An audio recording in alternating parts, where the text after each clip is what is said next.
The fifth book is one of the most beneficial for us because it deals with the adab of the student and also of the teacher. And so there are a lot of really important points that he makes. So this is the fifth book that we're entering into, and he's got these 10 branches. So he begins, أَمَّا الْمُتَعَلَّمْ فَآدَابُهُ وَوَظَائِفُهُ الظَّاهِرَةُ كَثِيرَةٌ. Adab is a very important concept in our religion. There's a hadith that there's some weakness in the chain, but the meaning is sound, and all of the ulama have quoted it. It's very commonly quoted in books of knowledge. أَدَّبَنِي رَبِّي فَأَحْسَنَ تَأْدِيبِي.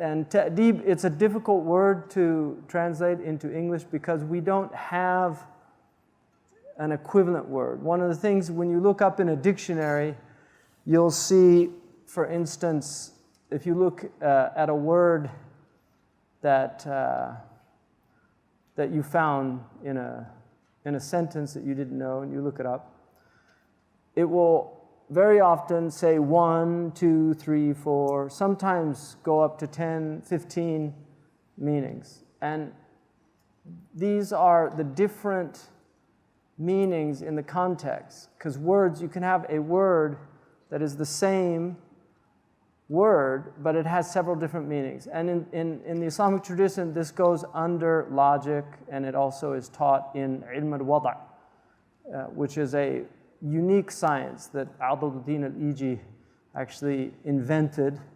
In fact, Bernard Weiss says it's one of the unique contributions of the Islamic civilization, that science, which is understanding what words mean in their different contexts. And this is one of the major interests of modern philosophy, which is the elusiveness of the meanings of words. And so when you look at a word like adab or adab in the plural, it's a very difficult word to pin down. It has the idea of comportment, and comportment is really how you carry yourself. Portare is to carry, with the way in which you carry yourself. And that was a common word in the 19th century in the English language. In fact, comportment was on 19th century report cards at schools. So you actually had children were graded based on their comportment, on their adab, on how they behaved. It also has the idea of discipline. And mu'addib is a teacher, but it's also the one who disciplines, yu'addibuni. So, and it also has the idea of literature in the later classical tradition. So the adab is the idea of a literary tradition, and the adib was the erudite literary master, the adib, somebody who mastered language. He knew poetry, he knew prose, he knew rhetoric very well, and so they're all related. All these meanings are related to the idea of adab. So courtesy, spiritual courtesy is one of the meanings, but it's a very important quality. And in fact, Sayyidina Qibr Atas, who in my estimation is really one of the most important thinkers to come out of the Muslim world in the 20th century, that's my estimation of him. Sayyidina Qibr Atas wrote a book about secularism and its threat to the Islamic ethos, because Muslims, secularism arose out of a unique and distinct set of historical circumstances that were specific to the European situation and really didn't relate to the Islamic ethos.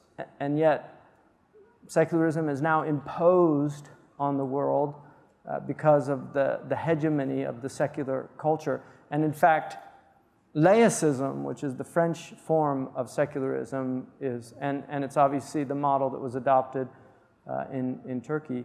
Laicism is worse than secularism because it has an intense animosity towards religion, whereas secularism wants to marginalize religion, but it still allows religion to play a role in society. So a politician can be religious, can be committed to religion. He can even have views from a religious perspective. Somebody can be a politician in America and be anti-abortion because of his religion, and he can actually campaign based on that, and people will vote for him if they side with him on that issue. Whereas in laicism, you can't. It just excludes religion from the public space. Stephen Carter wrote a book about disbelief, which in our tradition is called kufr, and one of the things that he argued was that secular societies want God reduced to a hobby in the garage, or garage for those from England. Just reduce God to a hobby. You can tinker around with religion, but don't bring it outside of your hobby space at home. So he says that there's a lot of adab that the learner has to have, and also wada'if. Wada'if are those things that you practice on a regular basis. That's why the wird, traditionally a long wird, was called wadifa. It's like an occupation, and in modern Arabic, wadifa means a job. So you say wadifa, wadifati mu'allim or something. And then he says the outward aspects of this are many. وَلَكِنْ تَنْظِمُ تَفَارِعَهَا عَشْرُ جُمَلٍ. But we can organize its branches into 10 statements. The first wadifa, or occupation, of the student of knowledge is تقديم طهارة النفس عن رذائل الأخلاق ومذموم الأوصاف. That they should make the purification of their souls from negative qualities, from vices and attributes. They should make this their priority. So the priority should be to purify yourself. قَدْ أَفْلَحَ مَنْ زَكَّاهَا.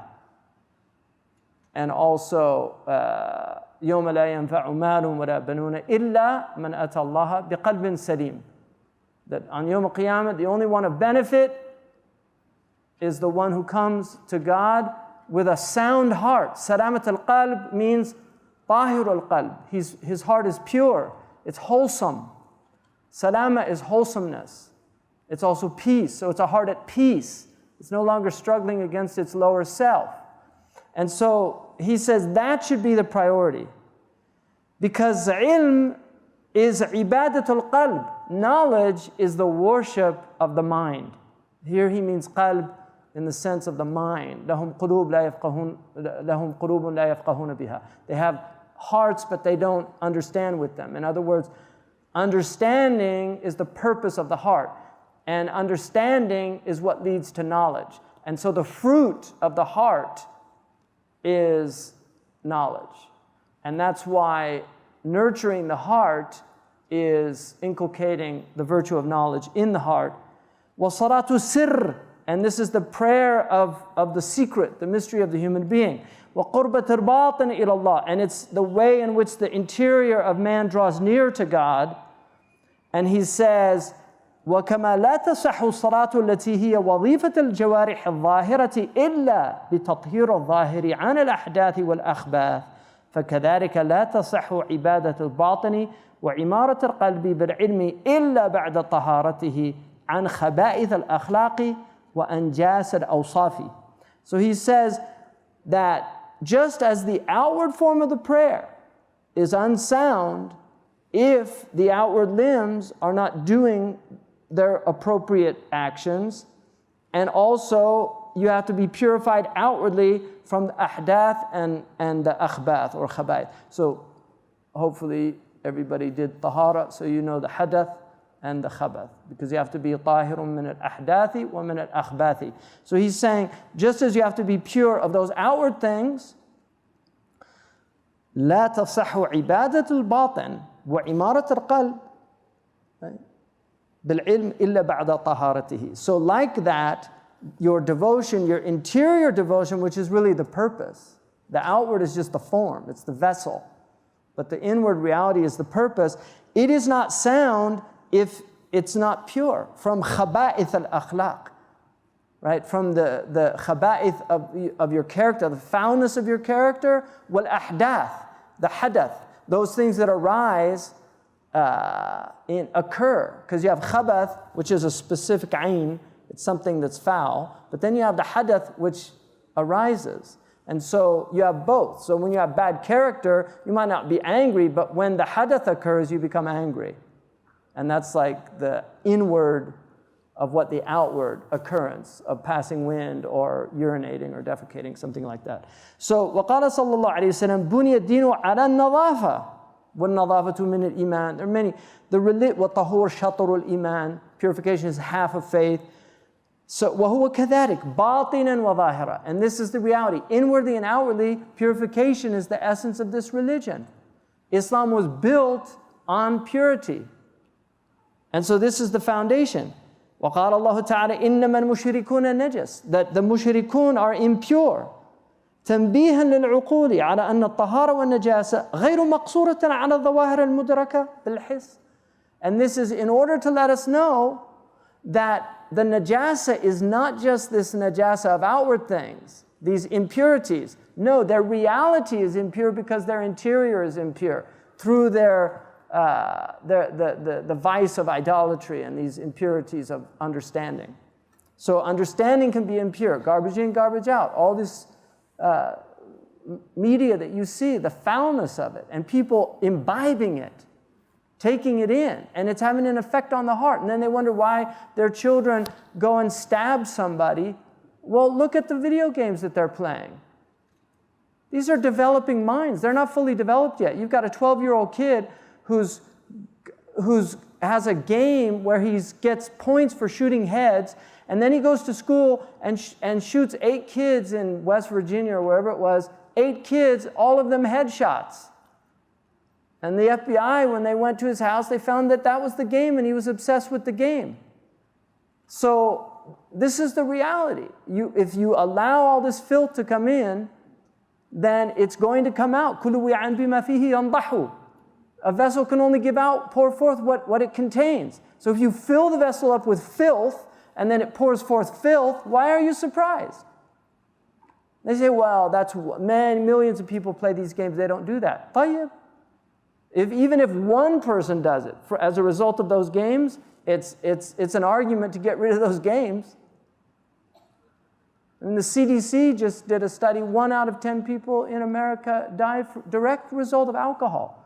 Suppressed study. They didn't even put it in the major newspapers. 1 out of 10. You know, decimation, to decimate means to kill 1 out of 10. That's the original meaning of that term, decimate, right? To take 1 out of 10. You decimate a people. So here's a filth, the al-Khaba'ith, the mother, the matrix of foulness, is killing 1 out of 10 people, and there's no war on alcohol. There's a war on marijuana, right? Marijuana's not killing 1 out of 10 people. It's probably doing a lot to calm Americans down because they're so riled up, right? Should probably put it in the water in that country, you know, just to calm people down.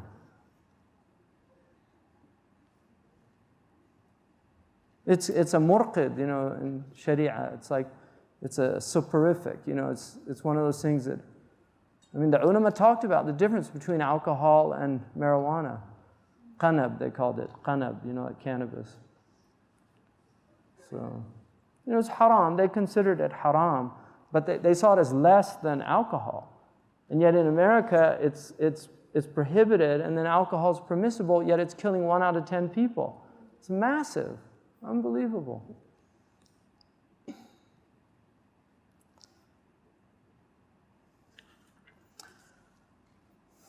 And then he says, he quotes a hadith from the Prophet ﷺ, لا تدخل الملائكة بيتا فيه كلب.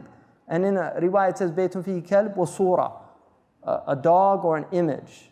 And the surah is not a picture, because it meant like a statue, something that had ab'ad. It cast a shadow, and it had, because the Prophet permitted clothes that had pictures, and that's clear in the hadith.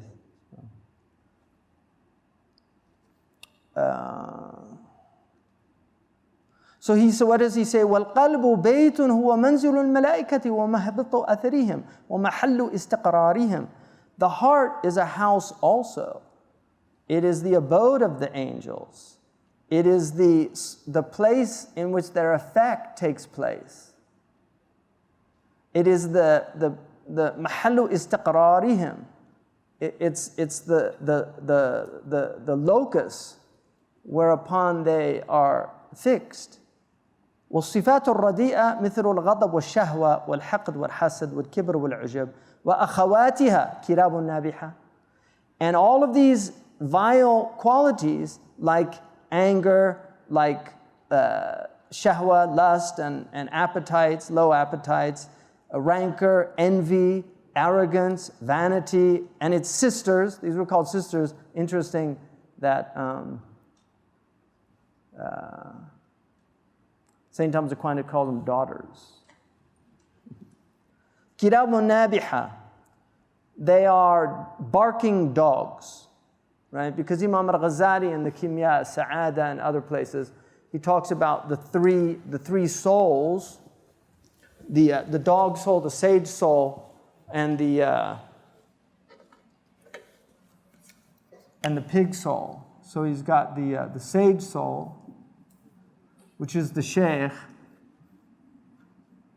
represented by the aql, and then he's got the dog soul, kalb, which is represented by the ghadabiyya, the quwwa ghadabiyya. And then he's got the pig soul, which is the khinzir, which is represented by the shahwa. So these three, these two, if they take over, they overwhelm the sheikh and they become, they rule. So that's the nafs. If it's purified, it's called a ruh, an aql, a sir. I mean, there's a whole bunch of words for it. Fu'ad is one they use.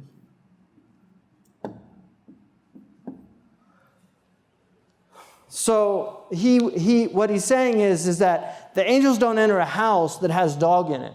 And he's saying that one of the meanings, and he doesn't negate the outward meaning. In fact, it's very important because he says, وَلَسْتُ أَقُولُ الْمُرَادْ بِلَفْظِ الْبَيْتِ هُوَ الْقَلْبِ وَبِالْكَلْبِ هُوَ الْغَضَبِ وَالصِّفَاتِ الْمَذْمُومَةِ لَكِنِّي أَقُولُ هُوَ تَنْبِيهٌ عَلَيْهِ.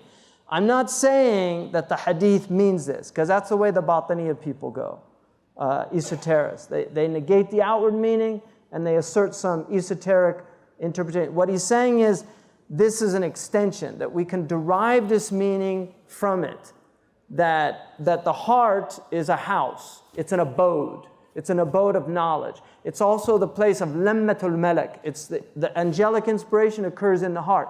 If the heart is being ruled by the dog and the pig, then the angels aren't going to go in, because it's not a place of tahara, it's a place of akhbath.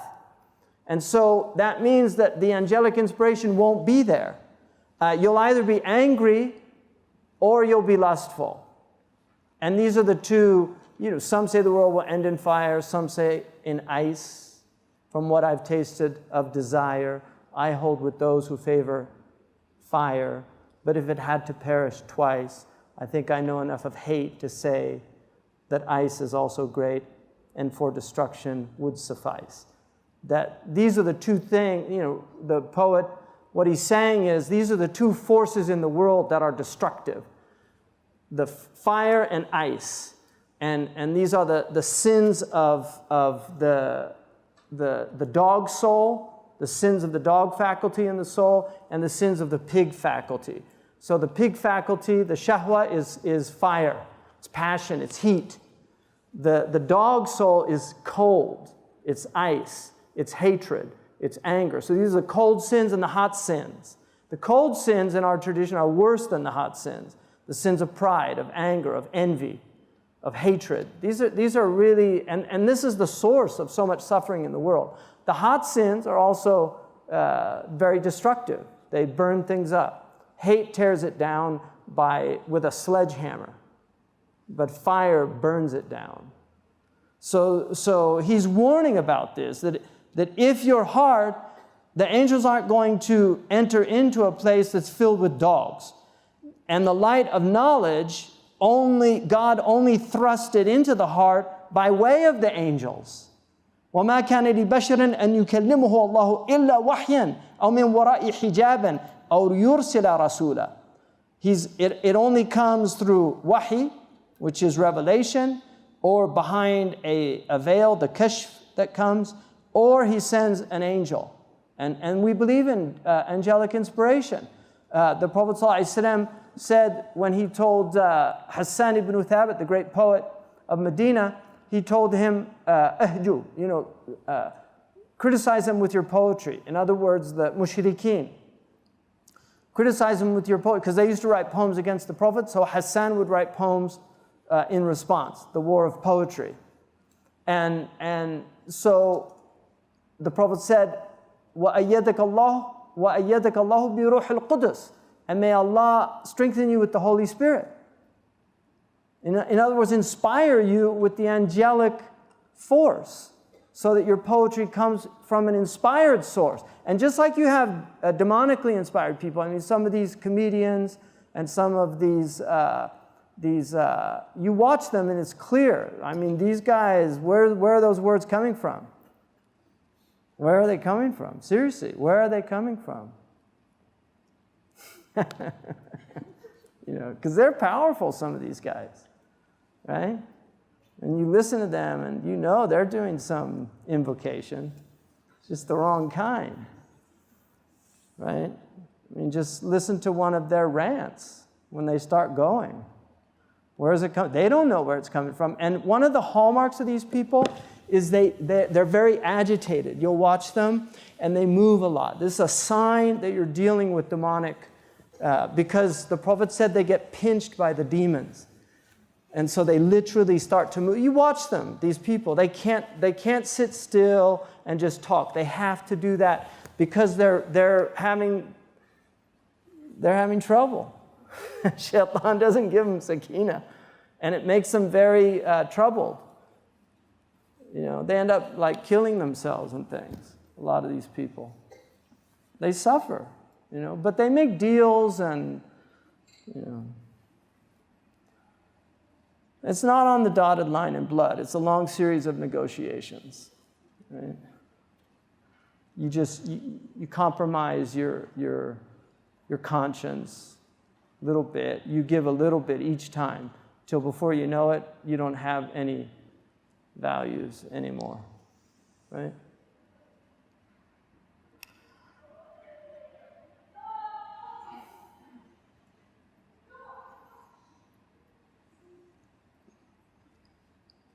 So he's saying, don't think that I'm following the way of the Batini people. He was not a polemicist. There are other ulama that pretty much their whole career was just polemics, attacking others, very common even during his time, and other scholars. He was not a polemicist, but he did write some polemics. They were all against the Batiniya. And you can obviously sense the polemics in here against the ulama as-su, because he was very bothered by the ulama that were abusing this tradition. But he doesn't name names. He doesn't attack people by name, and this is the difference. It's important to point out who the ulama as-su are and what their attributes are. That's what he does. But he's not saying so and so and so and so. You need to work that out yourself. And that's to guard you also, because you don't know. You have to be very careful with ta'yin, pointing. The Prophet said, "Ma baru aqwam." What's wrong with certain people that do this, that, or the other? And he let other people, you work it out for yourselves.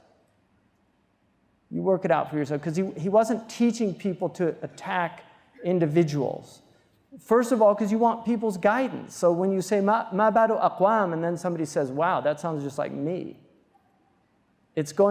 it can help them. If they're sincere, it can actually be a source of tawbah, because some of these people, they don't really even know it. Arrogant people are very unaware of their arrogance, just like people with high blood pressure very often don't know they have the silent killer. They're walking around with high blood pressure. They don't know their heart's sick physically. There are many people that don't know their heart's sick spiritually. But if you start telling them, I mean, I had somebody came to me once and told me that, he hated me and this and that and other. He apologized and everything. But he said that he read this thing about purification of the heart, and he just said he could see himself in all the diseases, right? So, you help people by pointing that out, but you don't help it by attacking people individually. It's not helpful for them. It does the opposite effect. They become more obstinate. Because who does he think he is? Telling me this, that, or the other. So that was not his way. And then he says, he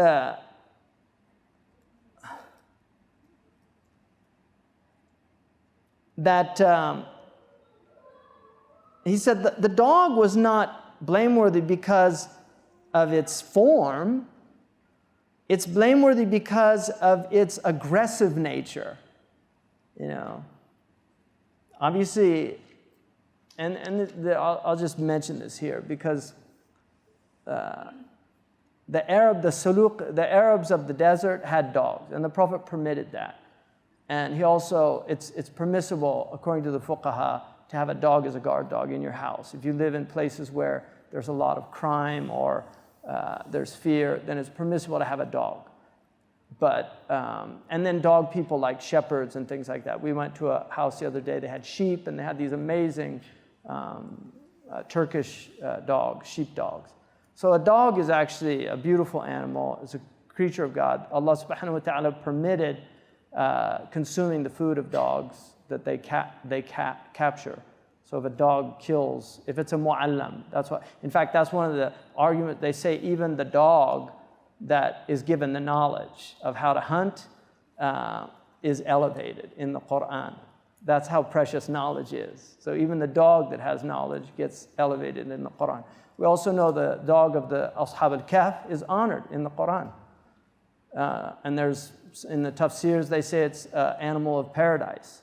And unfortunately, there's a lot of cruelty to dogs in the Muslim world, which is unfortunate. There were dogs that were very, very vicious in Mecca, and they had kalab, they had rabies. They used to come down from the mountains, and many of the hadiths referred to those dogs specifically.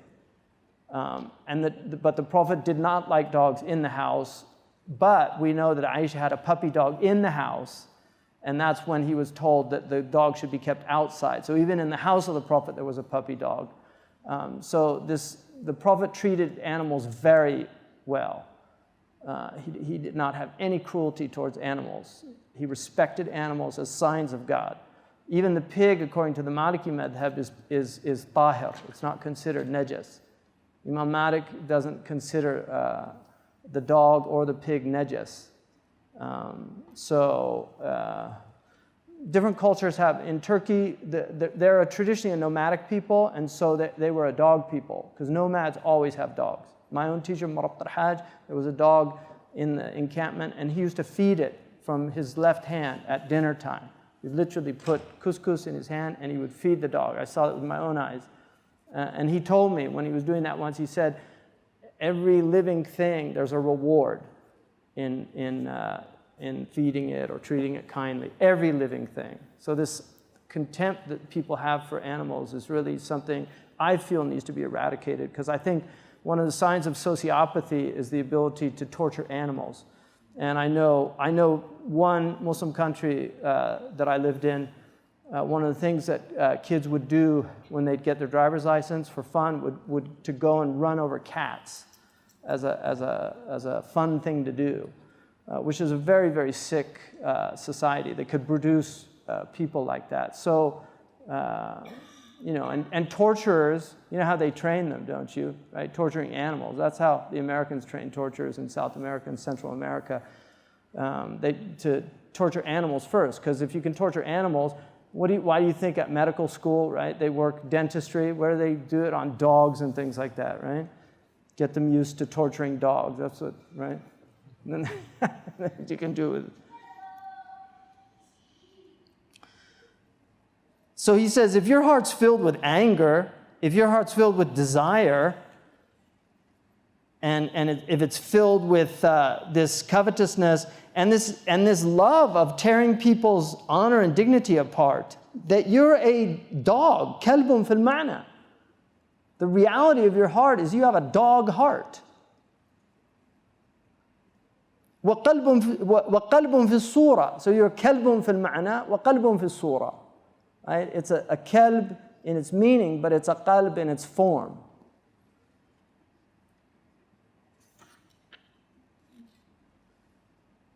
And he said that people are raised in their spiritual form, not in their physical form. So there's people that are raised, he says, as a dog, kalban dariyan, like a vicious dog, and some as a wolf. And the mutakabbir comes, this is a hadith sahih, the mutakabbir comes in the form of an ant, and people will like step on it. It's nothing. And then the seeker of riyasa in the form of a lion. This is, there's a very interesting book. It's one of my favorite books. And really it should be translated, but people should read it.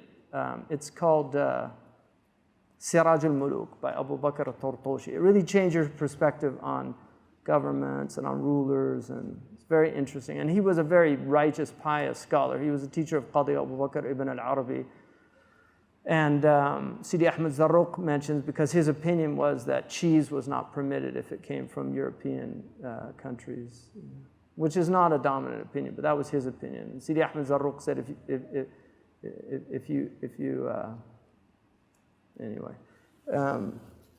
he said that everybody has an animal form.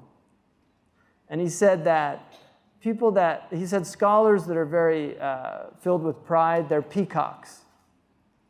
Just like you have the peacock spread its feather, the feathers. So he said that's their reality.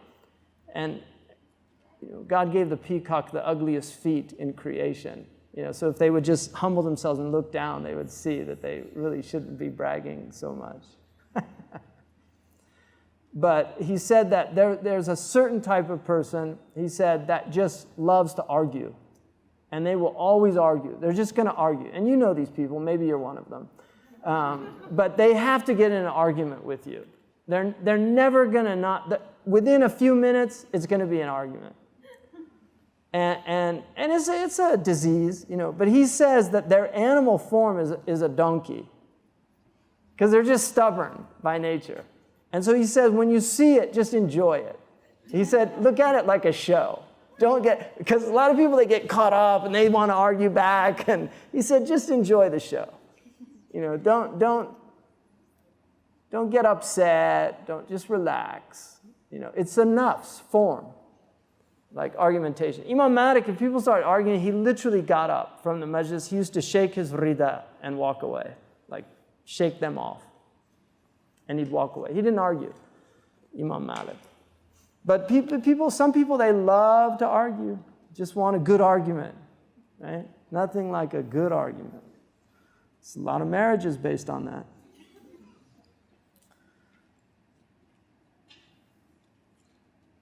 I've told you 1,000 times. Indeed you have. You're acting just like your mother.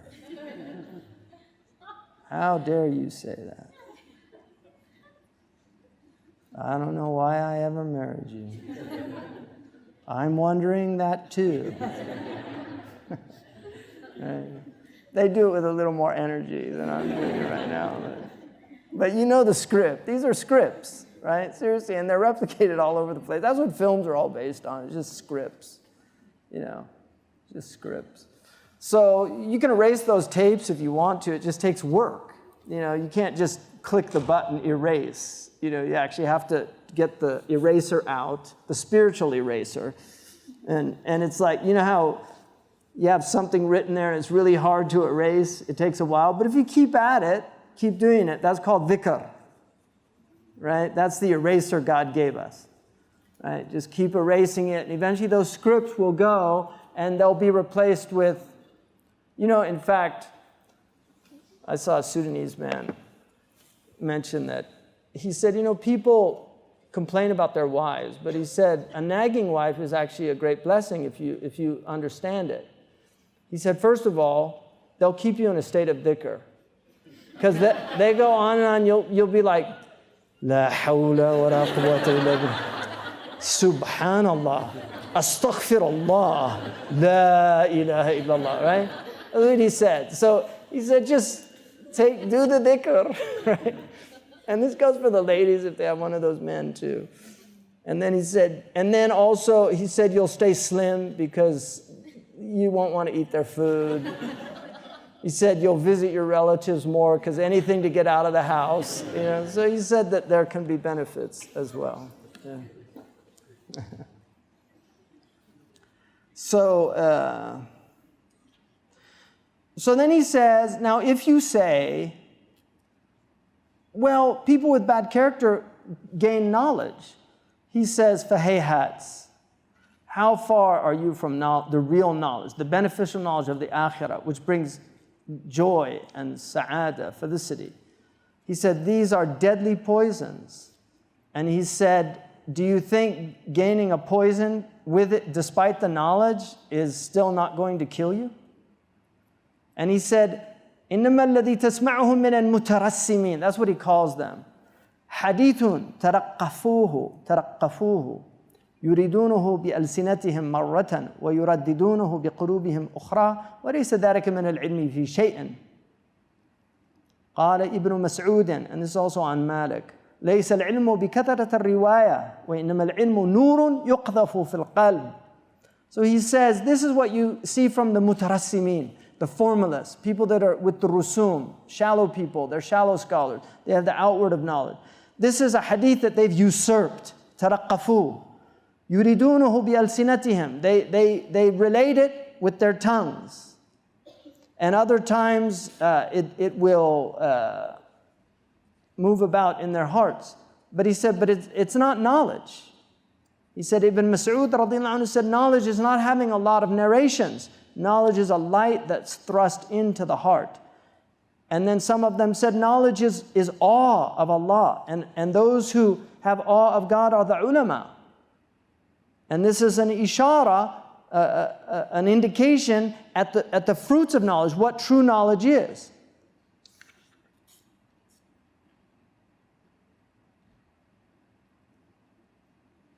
And then the second wazifa is that يقلل علائقه من أشغال الدنيا ويبعد عن أهل والوطن. That the second occupation that the student of knowledge should be in, that he should diminish any attachments to preoccupations of this world and distance himself from family and country. And this is the tradition of rihla, which was what this was named after, is that traditionally people would set out, they would leave the ma'luf, what they were accustomed to, and they would enter into another place so that they could be free of the local attachments. One of the criminal aspects of the American criminal justice system, and that's what they call it, a criminal justice system. I mean, isn't that interesting? Like, why is the adjective there? That's very interesting, because the adjective is what qualifies the substantive. So the adjective is criminal for the justice system. It's very odd. It should, I mean, you would think it would be like the justice system for criminals, but it's not. It's called the criminal justice system. But put that in Orwell's pipe, right? So in that criminal justice system, one of the things that they do with these poor parolees is they have to go back to the place where they committed the crime. So that's like sending a man with malaria after you've treated him back to the malarial swamp. And these poor people, they go back and suddenly, hey man, you want a hit? You know, he's just out of prison. He's been off drugs for the last 2 years. And some guy, hey, Hey, Louis, where you been, man? Come here. Yeah, the first one's free. That's what they always do, right? Get them addicted. It's like those television, a month free, Netflix. Try it for free and before, right? And then they can't get out. So he's saying, get away from the ahl and the watan. تغرب عن الأوطان إن كنت طالبا, right? Distance yourself from the lands if you're seeking knowledge, because they preoccupy you. العلم لا يعطيك بعضه حتى تعطيه كلك. Knowledge will not give you some of it until you give it all of you. And if you give it all of you, it will give you some of it. But it's still dangerous.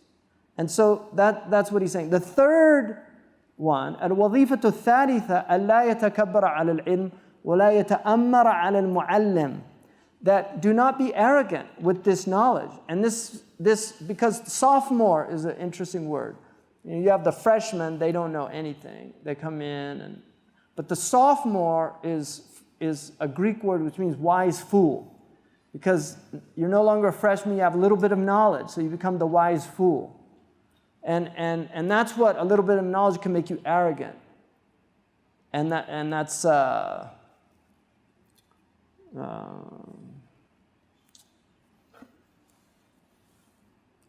little bit of learning is a dangerous thing. So drink deep from, or taste not the Pyrean spring, right? How's it go? You know that one? Sheikh.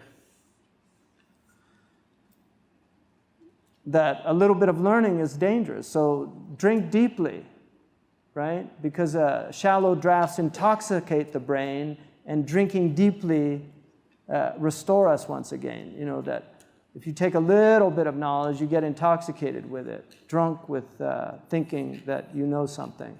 So he's saying, he's warning about that. And then, وَلَا يَتَأَمَّرَ عَلَى الْمُعَلِّمِ. Don't become imperious with your teacher. Don't be rude. Don't be arrogant. And you might know more than him about something. The Arabs say, يُوجَدُ فِي النَّهْرِ مَا لَا يُوجَدُ فِي الْبَحْرِ. You'll find in rivers what you don't find in oceans sometimes. So you might know something, or they might make a mistake and you recognize the mistake. So he's warning about that. And he says, بَلْ يُلْقِي إِلَيْهِ زِمَامَ أَمْرِهِ بِالْكُلِّيَّةِ فِي كُلِّ تَفْصِيلٍ وَيُذْعِنُ لِنُصْحِهِ إِذْعَانَ الْمَرِيضِ الْجَاهِلِ لِلطَّبِيبِ الْمُشْفِقِ الْحَاذِقِ. So he should يُذْعِنُ لِنُصْحِهِ. Id'an is docility. He should be docile. Now, isn't it interesting that docile comes from docere, to learn.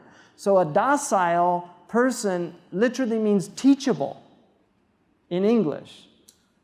In other words, when you're malleable, when you're humble, then you can learn. But if you're arrogant, if you're full of yourself, if you come with that attitude, then you're not going to learn. So he said it's necessary to be humble before your teacher and to يطلب الثواب والشرف بخدمته. Sha'bi said, Zayd ibn Thabit prayed a funeral prayer. فَقُرِّبَتْ إِلَيْهِ بَغْلَتُهُ لِيَرْكَبَهَا. And so his mule was brought to him so he could ride it, and Ibn Abbas took the reins. And Zayd said, خَلِّ عَنْهُ يَا بِنْ عَمِّي رَسُولِ اللَّهِ. Don't do that. Zayd ibn Thabit was a great scholar. And Ibn Abbas took that and he said, oh, cousin of the Messenger of God, leave that alone. And Ibn Abbas said, هَكَذَا أُمِرْنَا أَن نَفْعَلَ بِالْعُلَمَاءِ وَالْكُبَرَاءِ. No, this is what we were commanded to do with scholars and with the great amongst us. فَقَبَّلَ زَيْدْ بْنُ ثَابِتْ يَدَهُ. And so Zayd kissed his hand and said, هَكَذَا أُمِرْنَا نَفْعَلَ بِأَهْلِ بَيْتِ نَبِيِّنَا صَلَّى اللَّهُ عَلَيْهِ وسلم. This is what we were commanded to do with the family of the Prophet صلى الله عليه وسلم. Look at the adab between these two people. فقال صلى الله عليه وسلم ليس من أخلاق المؤمن التملق إلا في طلب العلم. It is not from the character of the believer to have adulation. Tamalluq is usually flattery, mutamallaq, somebody who obsequious or flatters people. But it could also, it has the idea of just, to hold somebody in high esteem, but it's really a negative term in Arabic. So what the Prophet ﷺ is saying, this is negative except in relation to the student and teacher relationship. It's not negative in that case. فَلَا يَنْبَغِي لَلطَّالِبِ أَنْ يَتَكَبَّرَ عَلَى الْمُعَلَّمِ. A student should never be arrogant with his teacher. وَمِنْ تَكَبُّرِهِ عَلَى الْمُعَلَّمِ أَنْ يَسْتَنْكِفَ مِنَ الْإِسْتِفَادَةِ إِلَّا مِنَ الْمَرْمُوقِينَ الْمَشْهُورِينَ. And from the arrogance of a student is that they refuse to learn except from notables. They don't want to sit with the humble. They don't want to sit with a teacher maybe that is not well known. That's a sign of arrogance. If somebody has a knowledge, you should benefit from that knowledge, even if you think that they're not a notable person. And the same goes for the scholars. Somebody might know something that they don't know. They shouldn't be ashamed to go to them. And he said, وَهَذَا عَيْنُ الْحَمَاقَةِ. This is the essence of stupidity. فَإِنَّ الْعِلْمَ سَبَبُ النَّجَاةِ وَالسَّعَادَةِ. Because knowledge is the reason for his salvation and felicity. And whoever flees from that, and he says, so look at the one who's fleeing from a dangerous lion who's about to eat him. Does he differentiate between somebody famous or somebody not so well known to save him? No, don't save me. Nobody knows who you are. Right? No, he's saying, look at it that way. And he said that the danger of ignorance is worse than the danger of a dangerous lion. Because the dangerous lion can only destroy your body, but the danger of ignorance can destroy your soul. So he says, الحكمة ضالة المؤمن يغتنمها حيث يظفر بها ويتقلد المنة لمن ساق إليه كائنا من كان. So the hikmah, this wisdom, this knowledge, this is the lost beast of the believer. He'll take it from whoever finds it. And he said, whoever brings it to him. العلم حرب للفتى المتعالي كسيل حرب للمكان العالي. And he quotes the poet who says, knowledge is a war for the young man who's haughty, just as the flood is a war for a high place. Right? So knowledge is like an ocean, and if you're not humble, it's like a flood that'll just wipe you out. فَلَا يُنَالُ الْعِلْمِ إِلَّا بِالتَّوَاضُعِ وَإِلْقَاءِ السَّمْعِ. You'll not gain any knowledge except by humility and giving your listening. إِنَّ فِي ذَلِكَ لَذِكْرًا. This is a reminder لِمَنْ كَانَ لَهُ قَلْبٌ أَوْ أَلْقَى السَّمْعَ وَهُوَ شَهِيدٌ. Who has a heart and gives ear to it, listens to it, and he's witnessing. He's in a state of mushahada. He's witnessing. مَعْنَ كَوْنِهِ ذَا قَلْبٌ. That he has a heart and that it's open to knowledge. It has understanding. And so he said the shaheed is hadar al-qalb. It's the one who's present and they're listening in a good way. And then he said, فَلْيَكُنَ الْمُتَعَلِّمُ لِمُعَلِّمِهِ كَأَرْضٍ دَمْثَ or demitha. He should be like, with his teacher, he should be like a soft earth that a rain has come and the soil is nascent. It's soft. So something could be planted in it. Not like hard earth. You can't plant the seed. It should be soft. Allama means to be able to imprint. So you have to be like wax. And that's why it's so important to get a good teacher. And it's very important. And he's going to give you the signs of who the good teachers are, which is important.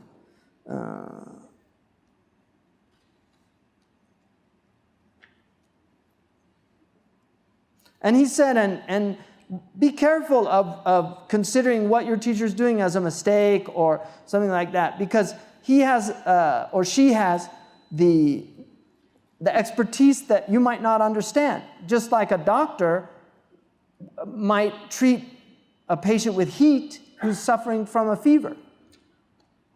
So he says the doctor has knowledge that you might not have. وَقَدْ نَبَّهَ اللَّهُ تَعَالَى بِقِصَّةِ الْخَضْرِ وَمُوسَى. And Allah pointed this out in the story of Khidr and Musa. What did Al-Khidr say to him? إِنَّكَ لَن تَسْتَطِيعِ مَعِي صَبْرًا. You won't be able to be patient with me. وَكَيْفَ تَصْبِرُ عَلَى مَنْ لَمْ تُحِطْ بِهِ خُبْرًا. How will you be patient about something you don't really understand? So what did he? ثُمَّ شَرَطَ عَلَيْهِ السُّكُوتُ وَالتَّسْلِيمُ. فإن اتبعتني فلا تسألني عن شيء حتى أحدث لك منه ذكرا. And so he said, he put on a condition to be quiet and to be resigned. That was his condition. If you want to follow me, don't ask me about what I'm doing until I tell you about it. ثم لم يصبر ولم يزال في مرادته إلى أن كان ذلك سبب فراق ما بينهما. So he wasn't patient and he kept going against him until it ended up that they separated. So in summation, كل متعلم استبق لنفسه رأيا واختيارا وراء اختيار المعلم فاحكم عليه بالإخفاق والخسران. So if you see a student who thinks he knows better than his teacher and chooses his opinion over his, then just consider him already failed. فإن قلت, and if you say, see, he's knowing, he preempts your disagreement with him.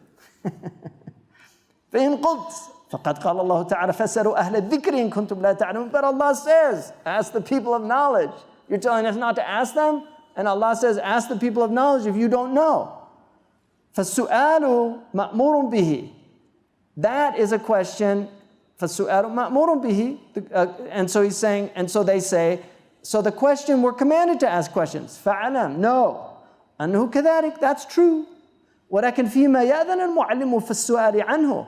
But those are the things that the teacher asks. Do you have a question? فإن السؤال عما لم تبلغ رتبتك إلى فهمه مذموم. Because asking a question that you're not ready to get the answer for is blameworthy. Khalil al-Farahidi, right? Al-Khalil al-Farahidi, the great grammarian. He was once in a gathering and a man asked him a question. He looked at the man asked him a question, and then أطرق رأسه مليا. He lowered his for a little bit of time. And the man said, Subhanallah, afhamtu Khalila. This man said, oh, I stumped Khalil, right? Ifham is like, you shut them up. And Khalil raised his head and he said, you know, when I looked at you, I realized that question was over your head, let alone the answer. But given that you istajalt, that you hastened, I was attempting to find an appropriate response for you. But because you hastened it, I'll tell you something. There's four types of people. عالم ويدري أنه عالم فتعلموا منه. A scholar who knows he knows, so learn from him.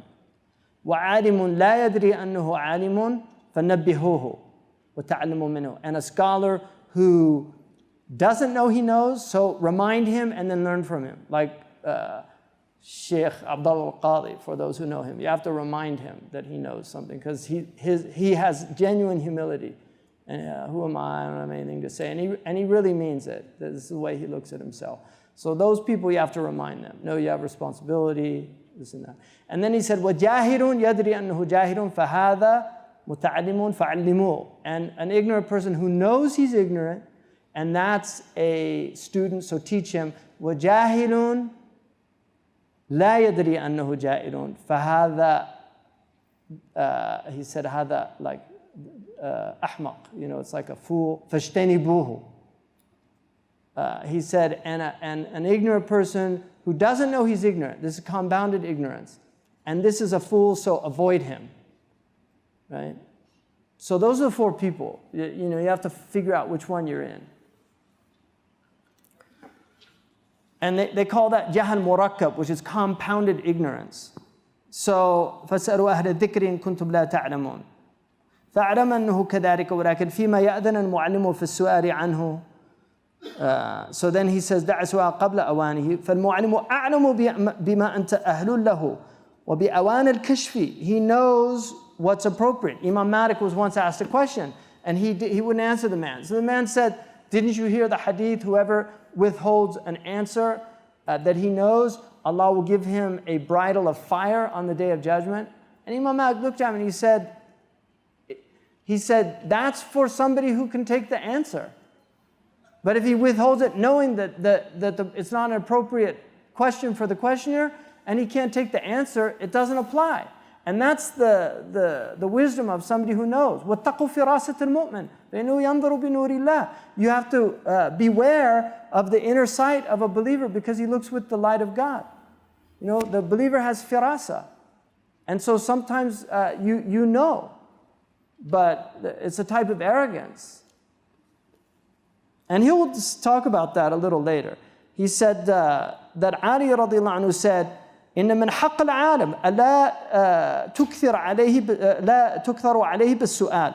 It's the right of a scholar that people don't ask too many questions. ولا تعنته في الجواب. And don't give him a hard time about the answer. ولا تلح عليه إذا كسل. And if he's not, if he appears to be lazy about something, don't keep ilhah. Like ilhah is just to be relentless in your asking. وَلَا تَأْخُذَ بِثَوْبِهِ إِذَا نَهَض. Don't grab his robe if he's getting up. Like, hey, hold on. وَلَا تُفْشِيَ لَهُ سِرًّا. Don't spread some secret that you might know about him. وَلَا تَغْتَابَنَّ عِنْدَهُ أَحَدًا. Don't backbite in front of him. وَلَا تَطُبَنَّ عَثْرَتُهُ. Don't look for his faults, because trust me, any teacher has faults. If you look for them, you're going to find them. It's a blessing that Allah veils you from the faults of your teachers. وَيَنْزَلْ قَبِلْتَ مَعْذِرَتُهُ. And if he trips, you accept his excuse. وَعَلَيْكَ أَن تُوَقِّرُهُ وَتُعَظِّمُهُ لِلَّهِ تَعَالَى مَا دَامَ يَحْفَظُ أَمْرَ اللَّهِ تَعَالَى. And you should show him respect, and تُعَظِّمُهُ is really to hold him in high esteem, as long as he's following the amr of Allah. وَلَا تَجْلِسْ أَمَامُهُ. Don't sit in front of them. وَإِن كَانَتْ لَهُ حَاجَةٌ سَبَقْتَ الْقَوْمَ إِلَى خِدْمَتِهِ. And if he has a need, you should try to fulfill the need. So that all goes, and this is, our tradition was a tradition of great respect for teachers. Unfortunately, the teachers aren't at the level of these type of teachers anymore, with rare exception. I mean, I would apply all these things to people like Sheikh Abdullah bin Bayya, some of the great scholars, Sheikh Abdul Hayy al-Amrawi, Sheikh Muhammad al-Yaqubi, people of that stature, but they're unfortunately quite rare now in our community. وَالْوَظِيفَةُ الرَّابِعَةُ. The fourth, أن يحترز الخائض في العلم في مبدأ الأمر عن الإصغاء إلى الاختلاف الناس سواء كان من ما خاض فيه من علوم الدنيا أو من علوم الآخرة. That you should avoid at the beginning, at the outset of your affair, to get involved in the differences of opinion. I mean, I once heard somebody say that they began their studies with fiqh al-khilaf. You should never begin your studies with fiqh al-khilaf. You'll go crazy. I mean, there was a scholar in the early part of Islam. He wrote a book of all the rukhas in the religion, all the licenses. And he took it to the ruler to give to him, look what I did. And he was with one of the ulama, and he showed him the book. He said, burn this book. He says, it's going to destroy the religion. And there's so many khilafat in our tradition. So what he's saying is, don't learn one way. Learn a madhab, learn the mashhur of the madhab, and follow that. There's a reason why they came to these conclusions. I'll tell you something about our religion. This religion is a miracle in the history of religions. And I'm speaking with some knowledge of this. My university training was in comparative religion, and I think I probably know, of all the traditions after Islam, I probably know Catholicism the best. But I know the Orthodox tradition reasonably well, and I've studied Hinduism. I don't know Hinduism very well, but I have studied it. I studied Buddhism. I studied Taoism. I studied Native American tradition. I read several books on Native American tradition. I mean, there's a lot of different traditions within them, but books like Black Elk Speaks and other books. And the Jewish tradition also. As far as I can tell, there is no religion in the history of religions that was able to do what our scholars did, not because of themselves, in spite of themselves. I really mean that. They couldn't have done it. لو أنفقت ما في الأرض جميعا ما ألفت بين قلوبهم. If you spent the entire world, all the treasures of the world, you couldn't have united these hearts. But Allah united them. Allah united them. This is the only religion that has an agreed upon book. All the madhabs of this religion agree on the book. Even the deviant schools, there's no difference of opinion on the Quran, none.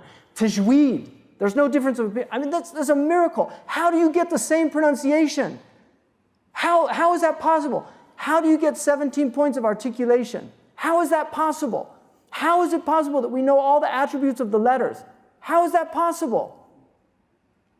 You can't get Jews to agree on how Hebrew is pronounced. You can't get Christians to agree on how Greek New Testament is pronounced. I had Greek for 2 years. My New Testament Greek teacher said, we don't know how this letter, we think it sounded like this, maybe it sounded like that. How is it? When you hear an Indonesian Quran reciter or a Moroccan Quran reciter, if they're pronouncing it according to the ahkam of tajweed, complete different ends of the earth, they pronounce it the same way. They might have different way of pronouncing it, the tune, that's not a good word, but the melody, the way that they recite it. The maqam, it would be called a maqam. But no other religion has that. Now, how did they agree on these madhabs? I don't know how they did it. As far as I can tell, it's a miracle. There were no councils. I mean, the Christians had to have count. They actually bumped people off on these councils. They poisoned people. You read the Christian history. People were poisoned. Like bishops that disagreed with it. They just said, it's for a good cause. It's for the unity of the religion. But they did it. They bumped people off. You had Arianism. You had Malachite Christianity. You had all these competing. They had over 30 Gospels at the Council of Nicaea, which was here in Turkey. Over 30 Gospels. You know how they decided? They put it on a table, and in the morning they came in, there were only 4 on the table. But who had the key to the room? So they agreed on these 4 Gospels, but there were other Gospels. They had to have councils. They had several councils. The Council of the Chaldean Council, the Council of Nicaea. They had the different creeds, the Alexandrian Creed, right? Became the dominant creed. Why? Because he was more powerful than Arian. Arian almost won the day. They voted about these things. They literally had votes, like they do now with the magisterium.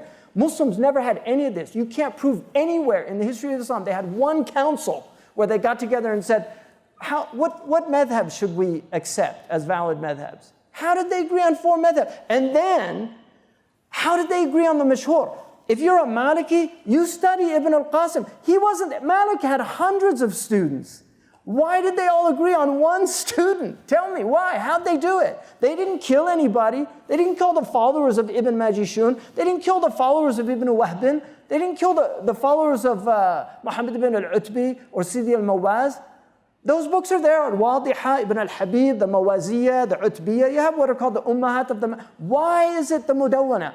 They didn't have any councils because the isnad was, according to them, that was the strongest isnad. He was the one that spent the most time with Malik. He was the one that Asad ibn al-Furat, who was one of the greatest students of Malik, he looked at his book, and then Sahnun codified it, and then it became taught all over the Muslim world. How is that possible? It's amazing. So now this whole call to get rid of these madhabs, after they were literally the only way to explain them is that God had his direct involvement. That's the only way to explain it.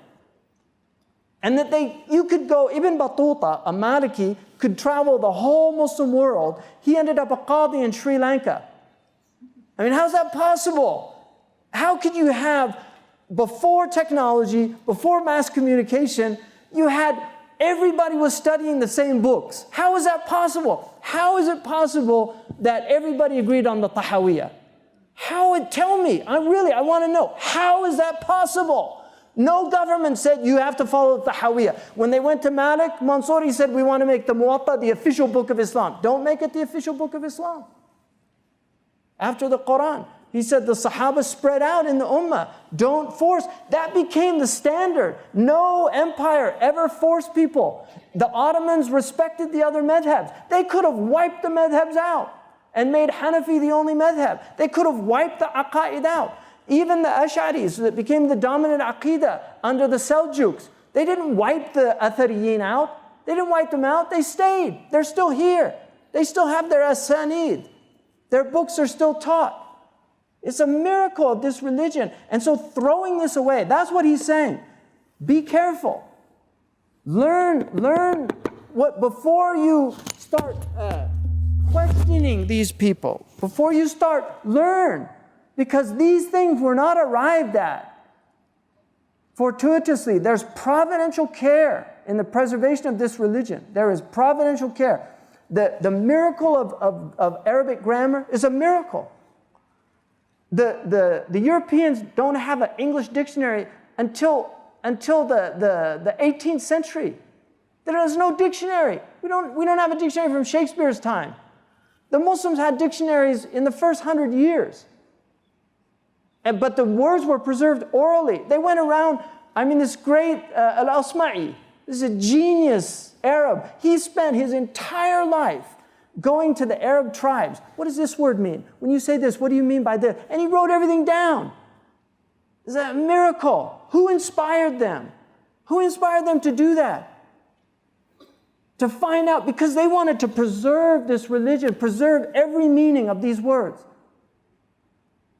This is an amazing thing. And we should have more himmah to try to learn these things. Really. Look at what they did with their life. They expended their life and energy for the preservation of this knowledge. And here we have it. It's all there. And everybody's playing Nintendo. My God.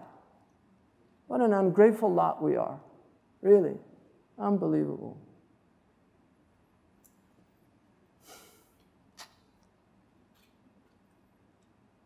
And he said, listen to this.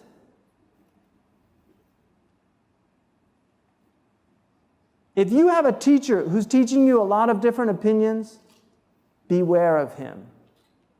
Look what he says. فَلْيَحْذَرْ مِنْهُ فَإِنَّ إِضَلَّالَهُ أَكْثَرُ مِنْ إِرْشَادِهِ. His leading you astray is more than his guiding you. He said, and blind people can't lead blind people. And the beginner should avoid all these doubtful matters, just like you avoid somebody who's new in Islam from spending time with disbelievers, because he's new in Islam. So you want to get him out of that company, because they're going to say, oh, why'd you do that? And try to put doubt in his mind until he has a strength. And he said, just like the qawi, somebody who's strong, they can go and talk to disbelievers because they're strong. He said they're encouraged to do that. And he said, just like you don't take somebody who's weak and decrepit and put them in the army and put them in the front lines.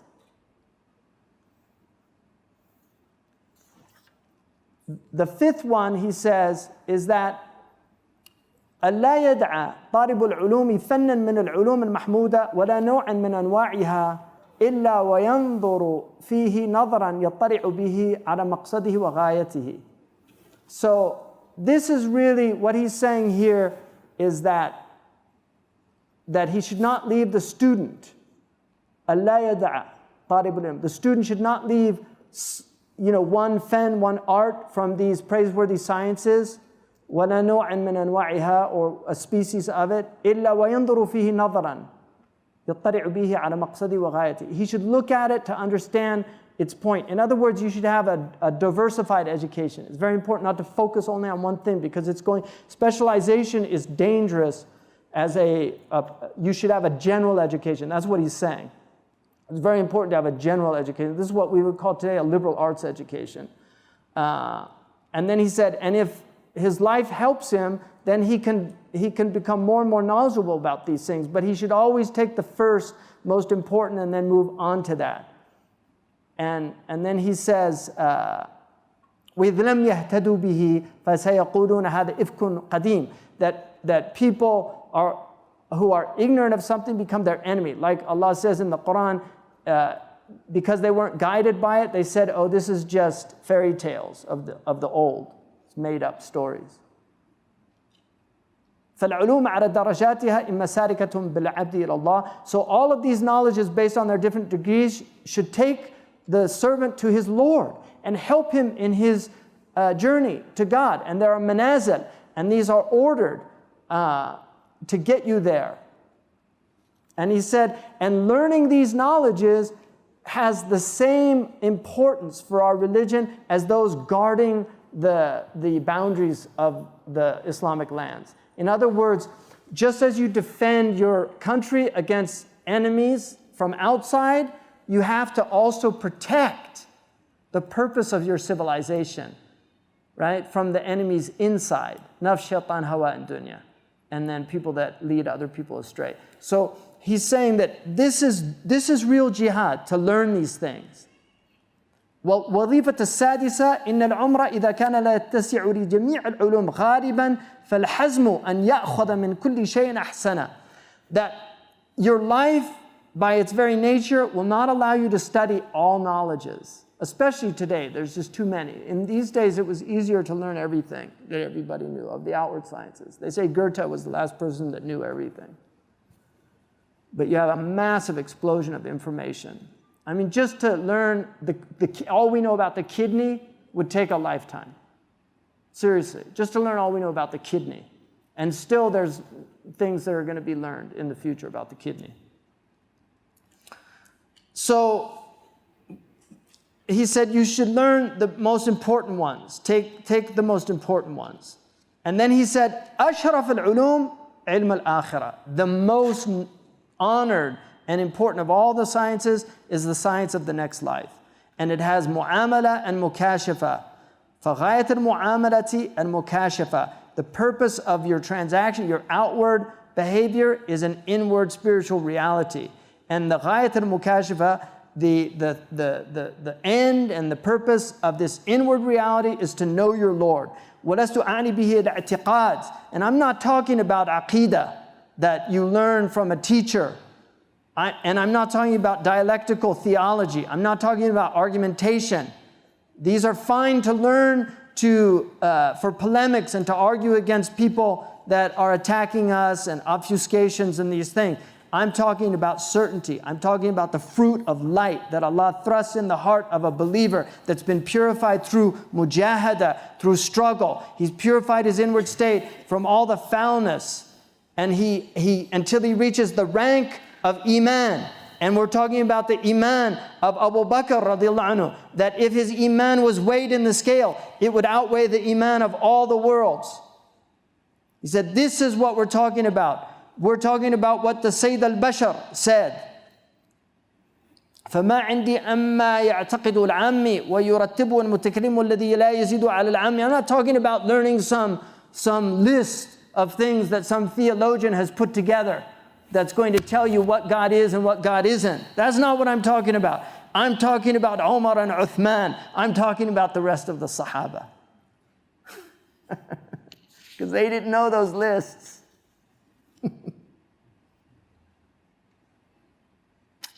The Prophet ﷺ said Abu Bakr's Iman was because of a secret that God put in his chest. والعجب ممن يسمع مثل هذه الأقوال من صاحب الشرع صلوات الله عليه وسلامه ثم يزدري ما يسمعه على وفقه ويزعم أنه من ترهات الصوفية. He said, so how bizarre it is when people hear a hadith like that from our messenger and they have contempt for the things that they hear like that and claim these are just from the fabrications of the Sufis. فينبغي أن تتئد في هذا الأمر. Go slowly in this affair. فعنده ضيعت رأس المال. Because you can lose the capital, the whole purpose of this. وكن حريصا على معرفة ذلك السر. Be serious about knowing this secret. that is not with the fuqaha and the mutakallimin. The jurists don't have it, and the theologians don't have it. And the only thing that's going to get you there is your seriousness in seeking it. فعلى الجملة أشرف العلوم وغايتها معرفة الله عز وجل. The most honorable of all knowledges is the knowledge of God. This is an ocean that you will never get to the bottom of. And these are the extreme ranks of the human being. And the highest of it is the rank of the prophets, and then of the awliya, and then those who come closest to them.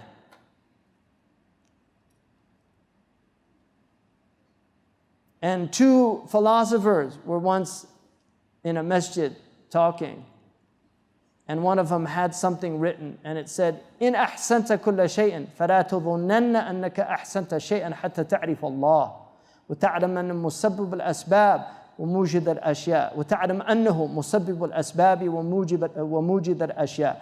Don't think you know anything until you know God, and you know that He causes everything, and He's the one that brought everything into existence.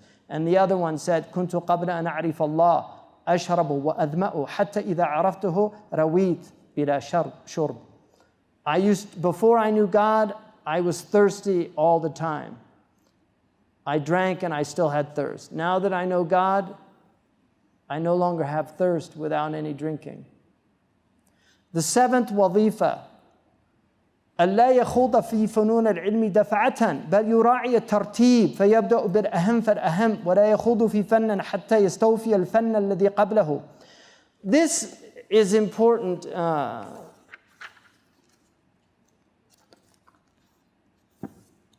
My time's up, so I'm going to stop there because we're going to finish inshallah. Bidnillah. Bidnillah. I'm hoping. Pray. So I'll stop there on the 7th, because that's an important one to know. Will you please repeat the first responsibility of the student? Right? That you have to purify your heart. That should be the reason that you're seeking knowledge, is to purify your heart. How does one know they have become arrogant with their knowledge? Their signs, He gives them. And we'll get to that. That's the toughest read for people that teach and things like that. It's also the biggest section, right? The dangers of knowledge. And it's very easy to become arrogant. Intellectual arrogance is very common. Academia, it's rife. I mean, some of the most arrogant people you'll ever meet are PhDs, right? Seriously, it's amazing. Every once in a while you meet somebody extremely humble amongst them, but it's quite rare. Could you please define the kind of argument that Imam Malik disliked? He disliked argument, period. Just argument. The Prophet did not argue.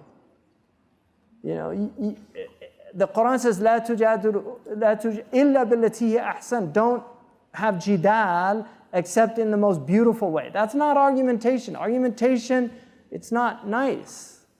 People get angry. Who wrote Siraj al-Muluk? Abu Bakr al-Turtushi, al-Andalusi, and then the Egyptian. I know that when I return to the Rihla, my family and friends will want to know what I learned and teach them. However, even though I have learned a lot while here, I feel even less qualified to want to teach others what I learned or to correct others. What suggestions do you have for that? Inshallah, I'll deal with that later. What is your nasiha for Muslim teachers who are teaching today's youth?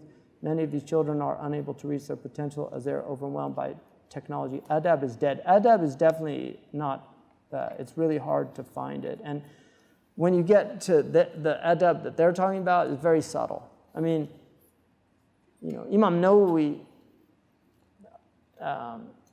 his teacher used to invite him, this is his favorite student, his teacher used to invite him to come eat with him, and he would always beg for an excuse. Just, please, a'dirni. And so the teacher asked one of the other students, find out why he doesn't want to come have dinner with me. And they asked Imam Nawawi, and he said, it would pain me greatly if I took a piece of food that his eye had reached before my hand.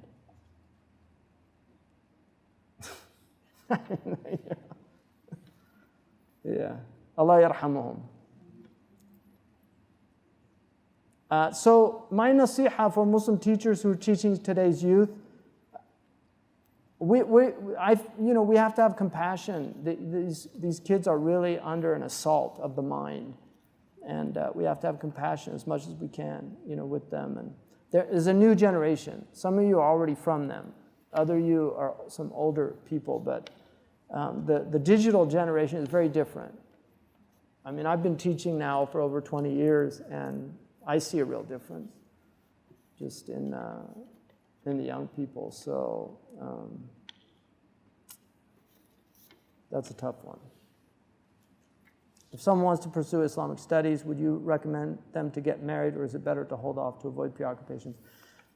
It depends on if it's traditionally they didn't recommend getting married. Many of the scholars never got married. There's a book Abdul Fattah Abu Ghudda wrote on ulama al-Uzzab, the bachelor scholars. One of them was Imam Nawawi. He never married. Ibn Taymiyyah never married. So marriage is half the deen, and the Prophet ﷺ, his way is the way of marriage. Ahmad ibn Hanbal, when his wife died, he got married immediately because he said he didn't want to be not practicing the sunnah.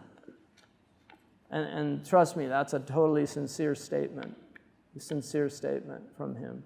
Radiallahu anhu. He didn't want to be without a wife because the place of a spouse in Islam is very strong. So it's difficult to study in marriage. It's better to focus. Co-ed education makes it really problematic because and this was a big debate for us at Zaytuna, because people are going to, polarity necessitates. If you spend a lot of time with people of the opposite sex, if you're healthy, you're going to be attracted to certain people. There's chemistry. It's just in human nature. And so people fall in love, and then ishq is a real problem. What they call, this erotic impulse, which min al-ishqi ma yaqtul. The Arabs say there's ishq that kills, and ashiqa ya'shiqu comes from it's the vine that curls around the tree and strangles it to death. So it's interesting. The vine is in the traditional hierarchy of being. It's the highest of all the plants because it has motility. It moves, the vine. That's why you see that motif in a lot of masjids. You'll see the vine motif.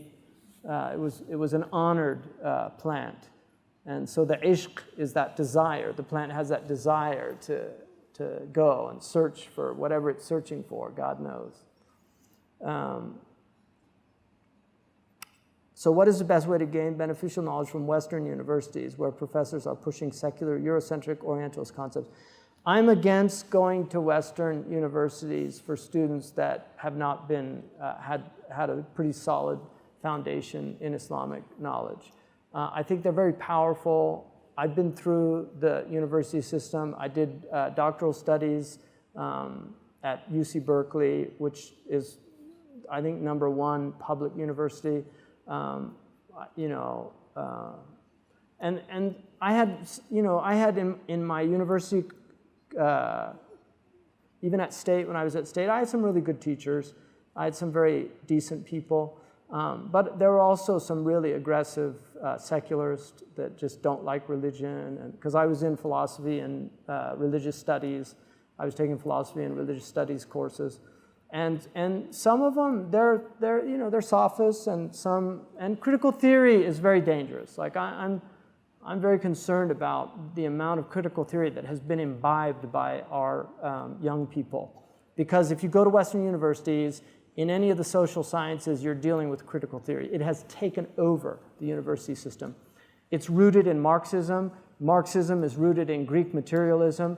Hegelian dialectic and all that. But if Marx did his PhD on Greek materialism.